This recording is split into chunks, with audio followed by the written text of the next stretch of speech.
Ito naman ang sumunod mga bossing ko ay ang Libyan na money tree mga bossing. Ito po mga boss, wala akong mahanapan nito sa iba kaya ako'y nagdesisyon, ako na nga gagawa para nakukuha ko ano yung gusto kong disenyo mga boss. Kasi gusto ko yung Libyan tapos hitik na hitik ng bunga.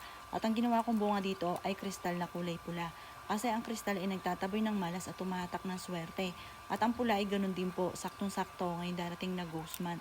Mainam na magsabi tayo ng ganito dahil nilagyan ko rin siya ng anti-evil's eye para meron tayong mga pangontra sa mga inggitera at pakilimera.